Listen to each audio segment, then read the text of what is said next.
Advocate Lalkumar, രാഷ്ട്രീയ നിരീക്ഷകർ, രാഷ്ട്രീയ വിദ്യാർത്ഥികൾ, ഒരുപക്ഷെ കേരളം ഒന്നാകെ ഉറ്റുനോക്കുന്ന എന്തൊക്കെയോ ഫാക്ടറുകൾ നിലമ്പൂർ ഉപതെരഞ്ഞെടുപ്പിലുണ്ട്. അത് ഇതിനോടകം തന്നെയുള്ള ചർച്ചകളിൽ നിന്ന് വ്യക്തവുമാണ്. എന്തൊക്കെയാകും നിലമ്പൂരിലേക്ക് ഈ മുന്നണികൾ അടുക്കുമ്പോൾ അവർ അവിടെ ഫേസ് ചെയ്യാൻ പോകുന്നത്? ഏതൊക്കെ കാര്യങ്ങളിലാകും ഇനി അങ്ങോട്ടുള്ള ദിവസങ്ങളിൽ ഉത്തരങ്ങൾ കൊടുക്കേണ്ടി വരിക മുന്നണികൾക്കും സ്ഥാനാർത്ഥികൾക്കും?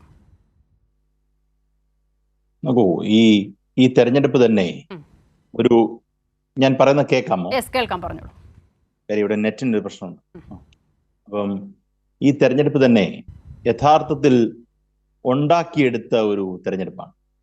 ആ ഉണ്ടാക്കിയെടുത്ത തെരഞ്ഞെടുപ്പ് എന്ന് പറഞ്ഞാൽ അൻവർ എന്ന് പറയുന്ന ഒരു MLA-യുടെ അല്ലെങ്കിൽ ഒരു രാഷ്ട്രീയക്കാരന്റെ പൊളിറ്റിക്കൽ എക്സിസ്റ്റൻസിന് വേണ്ടി രാജിവെച്ച ഒരു കാര്യമാണ് നമ്മൾ കണ്ടത്. യഥാർത്ഥത്തിൽ അദ്ദേഹം ഒരു പോയിന്റിൽ ഒരുപാട് ആരോപണങ്ങൾ ഉന്നയിക്കുന്നു.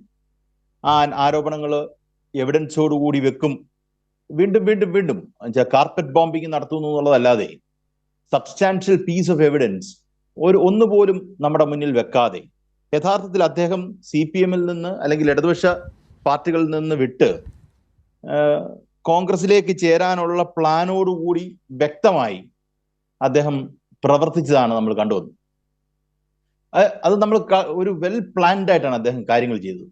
അത് കഴിഞ്ഞ് നമുക്ക് നോക്കിയാൽ മനസ്സിലാവും, അദ്ദേഹം ആദ്യഘട്ടം കഴിഞ്ഞ ശേഷം പെട്ടെന്ന് അദ്ദേഹം കമ്മ്യൂണൽ കാർഡ്, ഈ പറയുന്ന പിണറായി വിജയനെതിരെ, അല്ലെങ്കിൽ പിണറായി വിജയൻ കമ്മ്യൂണൽ കാർഡ് കളിക്കുന്നു, ഞാൻ അതിന്റെ കൂട്ടത്തിൽ മുസ്ലിമാണ്, ഞാൻ, എൻ്റെ ഉമ്മ അതാണ്, ഇങ്ങനെ കുറെ കാര്യങ്ങൾ, സെന്റിമെന്റൽ കാര്യങ്ങൾ പറഞ്ഞു വെക്കുന്നുണ്ട്.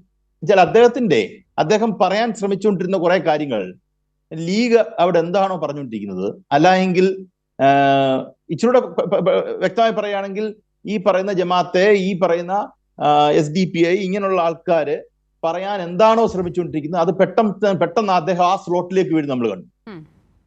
അത് അദ്ദേഹത്തിന്റെ ഒരു പൊളിറ്റിക്കൽ എക്സിസ്റ്റൻസിന്റെ ഭാഗം കൂടിയായിട്ടാണ് അതങ്ങ് പറഞ്ഞത്. ആദ്യം പിണറായി വിജയനെതിരെ പറയുന്നു എന്ന് പറഞ്ഞാൽ പോലും കാര്യം അതിനൊന്നും വലിയ സേ കിട്ടുന്ന ഒരു പൊസിഷൻ അല്ല. ബിക്കോസ് ആൾക്കാർക്ക് പിണറായി വിജയനെ അറിയാം. അത് മാത്രമല്ല, ഇപ്പൊ പിണറായി വിജയനെതിരെ ഒരു ആരോപണം ഉന്നയിക്കുന്നു എന്ന് പറയുന്നത് തെറ്റൊന്നുമല്ല. കാര്യം കേരളത്തിന്റെ മുഖ്യമന്ത്രിക്കെതിരെ ഒരു ആരോപണം ഉന്നയിക്കുന്നു, പക്ഷെ അതിന് എന്ത് സബ്സ്റ്റാൻഷ്യൽ പീസ് ഓഫ് എവിഡൻസ് ആണ് കൊണ്ടുവന്നെന്നുള്ള ഒരു വലിയ ചോദ്യമുണ്ട്. സത്യത്തിൽ ഒന്നുമില്ലായിരുന്നു. അദ്ദേഹം ഈ നനഞ്ഞ പടക്കം പോലെ കുറെ കാര്യങ്ങൾ പറഞ്ഞു. ആ പറഞ്ഞ ശേഷം വീണ്ടും വീണ്ടും പറയുകയും പിന്നീട് അദ്ദേഹത്തിന് ഒരു കാര്യം പോലും പറയാനില്ല. ഇപ്പൊ നോക്കൂ, മുഖ്യമന്ത്രി എഴുതി കൊടുക്കാൻ പറഞ്ഞു പല കാര്യങ്ങളും.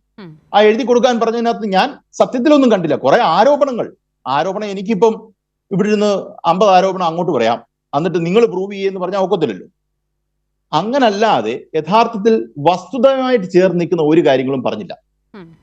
ആ വസ്തുതയുമായിട്ടൊന്നും ചേർന്ന് നിന്ന് പറയാതെ അദ്ദേഹം ഒരു കളം ഇളക്കി എന്നുള്ളതാണ് സത്യം. അദ്ദേഹത്തിന് വേണ്ടിയിട്ടുള്ള ഒരു കളം അദ്ദേഹം ഉണ്ടാക്കാൻ ശ്രമിച്ചു.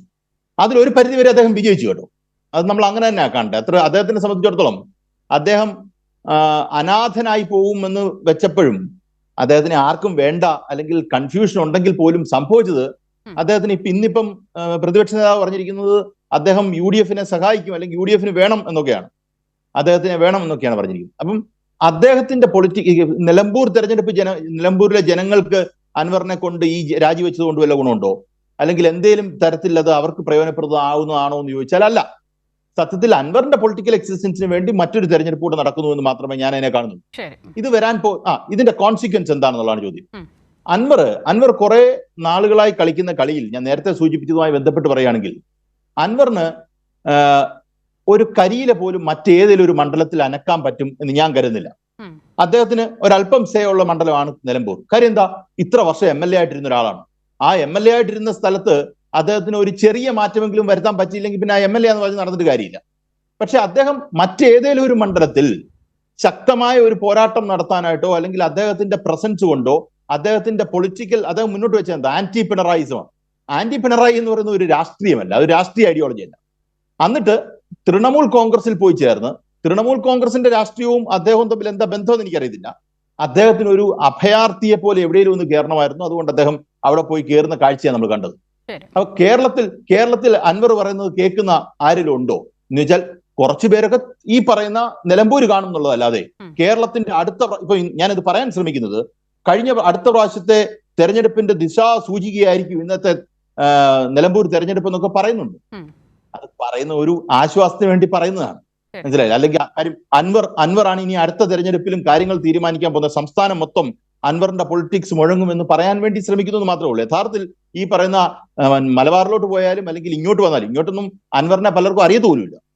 കാര്യം ഈ ചാനൽ കാണുന്നവർക്കോ അല്ലെങ്കിൽ ഈ പറയുന്ന അദ്ദേഹത്തിന്റെ ലൈവ് കണ്ടിട്ടുള്ളവർക്കോ അറിയാമെന്നുള്ളതല്ലാതെ ഈ പറയുന്ന സാധാരണ ജനങ്ങൾക്ക്, പാവപ്പെട്ട ജനങ്ങൾക്ക് ഒന്നും അറിയത്ത് പോലും ഇല്ലാത്ത ഒരാളാണ്. അപ്പം അദ്ദേഹം ഉണ്ടാക്കാൻ പോകുന്ന effect almost it is going to be near around 0. പക്ഷേ ഈ പറയുന്ന നിലമ്പൂരൊക്കെ എന്തെങ്കിലുമൊക്കെ കുറച്ച് പേര് പറയുന്നത് കേൾക്കുമായിരിക്കും. അതിൽ കൂടുതലൊന്നും വ്യത്യാസം വരുമെന്ന് എനിക്ക് തോന്നുന്നില്ല. ശരി.